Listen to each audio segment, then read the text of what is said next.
Kanalımdan ve mutfağımdan hepinize sevgiler, selamlar. Bugün sizlere katı yağsız, bol çikolatalı, nefis bir kurabiye tarifi vermek istiyorum. Malzemelerim hazır. Hemen tarifimizin detaylarına geçelim. Öncelikle 1 adet yumurtayı karıştırma kabına alalım. Üzerine 1 çay bardağı toz şekeri ilave edip mikserle en az 3-4 dakika boyunca çırpalım. Kurabiyemizin en önemli püf noktası bu ikiliyi güzelce çırpmak. Sanki kek yapar gibi çırpmamız gerekiyor. Sonrasında diğer malzemeleri ilave edeceğiz. Tarifte kullanmış olduğum çay bardağı ölçüm 100 milim küçük çay bardaklarından. Tam da bu kıvama geldikten sonra artık çırpmayı bırakabilirsiniz. Şimdi diğer malzemelerimi ilave etmeye başlıyorum. Üzerine yarım çay bardağı sıvı yağ ekliyorum. Mikserin düşük devrinde şöyle bir karıştırdıktan sonra kuru malzemelerimi eleyerek üzerine ilave edebilirim. İlk aşamada 1 su bardağı un kullandım. Sonradan biraz daha ilave edeceğim. Ne kadar kullandığımı videonun sonunda belirteceğim. 1,5 yemek kaşığı kakao ekledim. 2 çay kaşığı kabartma tozu, 1 paket de vanilya ekledikten sonra o kuru malzemeleri eleyerek üzerine ekliyorum.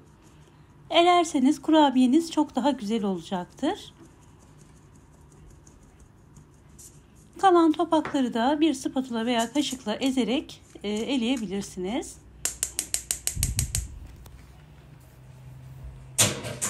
İlk aşamada elimi vurmadan spatula ile karıştırıyorum. Zaten çok kısa sürede hamur toparlanacak. Sonrasında spatulayı çıkarıp elimle yoğurmaya devam edeceğim. Az ölçülü nefis bir kurabiye oluyor.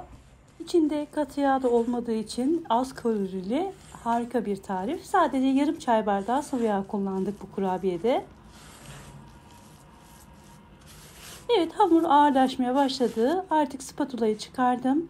Baktım hamurun kıvamı biraz daha cıvık. 1 yemek kaşığı daha un ekledim. Yani toplamda 1 su bardağı artı 1 yemek kaşığı un kullanmış oldum. Sizler de ununuzu yavaş yavaş ekleyin. Her unun kalitesi aynı olmayabiliyor çünkü. Çok böyle katı taş gibi bir hamur olmasın. Hamurumu güzelce toparladıktan sonra üzerine yarım çay bardağı iri kıyılmış fındık ve yarım çay bardağı da küçük küçük doğramış olduğum çikolata ekledim. İsterseniz yarım çay bardağı damla çikolata da ekleyebilirsiniz. Veya benim gibi tablet çikolataları bıçakla küçük küçük doğrayarak içerisine ilave edebilirsiniz. Bütün malzemeyi güzelce karıştırıyorum. Her yere eşit bir şekilde dağılması için yoğuruyorum. Ve artık kurabiye hamurum hazır. Cevizden daha küçük parçalar koparıyorum ve elimle güzelce yuvarladıktan sonra üzerine çok hafif bastırıyorum. Çok fazla da yayılmasın. Daha sonra yağlı kağıt sermiş olduğum tepsime aralıklı bir şekilde kurabiye hamurlarımı diziyorum. Bu arada fırını da 170 dereceye getirelim. Alt üst ayarlı 170 derecelik fansız bir fırında kurabiyelerimizi pişmeye bırakacağız. Mutlaka önceden ısıtılmış fırın olması gerekiyor. Eğer kurabiyeleri fırına koyup sonradan fırını açarsanız kurabiyeleriniz yayılacaktır. Kurabiyemizin en önemli püf noktası da bu arkadaşlar. Evet, aynı şekilde küçük küçük parçalar koparıp elimle güzelce yuvarladıktan sonra hafif üzerine bastırarak aralıklı bir şekilde tepsime diziyorum. Küçük boy bir dikdörtgen fırın tepsisine kurabiyelerim tam geldi. Eğer ölçüler az gelirse 2 katına çıkararak daha fazla kurabiye elde edebilirsiniz. Sizler içerisine fındık yerine ceviz ekleyebilirsiniz. Tamamen arzunuza kalmış.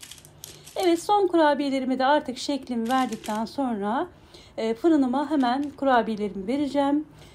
Kurabiyelerin pişme süresi de çok önemli. Böyle çok fazla uzun kesinlikle fırında tutmayacağız arkadaşlar. Maksimum 14 dakika, 13-14 dakika arasında pişiyor arkadaşlar. O yüzden lütfen süre tutarak kontrollü bir şekilde kurabiyelerimizi pişirelim. Evet, önceden ısıtılmış 170 derecelik fırında kurabiyemi pişmeye bırakıyorum.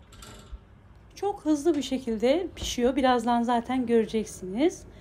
Yaklaşık 10 dakika sonra gördüğünüz gibi hafif kabardı ve çatlamaya başladı. Tam 14 dakika fırında kaldı arkadaşlar. Fırından ilk aldığınızda sanki yumuşacık pişmemiş gibi gözükebilir. Bu sizi kesinlikle yanıltmasın. Fırından alıp şöyle 15-20 dakika tamamen soğumasını bekleyelim. Sonrasında ne kadar güzel bir kurabiye olduğunu göreceksiniz. Eğer çok uzun tutarsanız şöyle 20-25 dakika kıtır kıtır bir kurabiye olur arkadaşlar. Eğer dediğim şekilde pişirirseniz gördüğünüz gibi harika bir kurabiye hazırlamış olursunuz. Çok güzel çatladı ve tam kıvamında oldu arkadaşlar. Kurabiyelerim yaklaşık 15-20 dakika boyunca dinlendi. Hemen sizlere şöyle yakından göstermek istiyorum. Bol çikolatalı, fındıklı, böyle ağzınıza aldığınız zaman öyle sert olmayan, hafif yumuşak, harika bir kurabiye oldu arkadaşlar. Umarım sizler de dener ve memnun kalırsınız. Bir de sizlere şöyle iç dokusunu da göstermek istiyorum. Gördüğünüz gibi altı ve üzeri çok güzel bir şekilde pişmiş. Bir de iç dokusunu görelim. Evet, iç dokusu da bu şekilde arkadaşlar. Umarım sizler de denersiniz. Eğer denerseniz bu videonun altına mutlaka yorumlarınızı bekliyorum. Bu şekilde deneyecek olan arkadaşlarımıza da fikir olmuş olur. Bana da destek vermiş olursunuz. Hemen bir tane daha sizlere dokusunu gösterdikten sonra artık videomu burada sonlandırmak istiyorum. Bugünlük de bu videomuzun sonuna geldik. Umarım videomu keyifle izlemişsinizdir. Bana destek olmak isterseniz eğer videolarımı gördüğünüz zaman beğenmeyi, ufak da olsa bir yorum bırakmayı lütfen unutmayın. Eğer hala kanalıma abone değilseniz abone olup yanındaki zil işaretini de açarsanız yeni gelecek birbirinden güzel tariflerimi kaçırmamış olursunuz. Tarifle ilgili sorularınız varsa onları da bana yorumlar kısmından yazın. Elimden geldiğince ve fırsat buldukça cevaplamaya çalışıyorum. Bunun gibi daha birçok kurabiye tarifi, çay saati ikramları ve yemek tariflerini sayfamda bulabilirsiniz.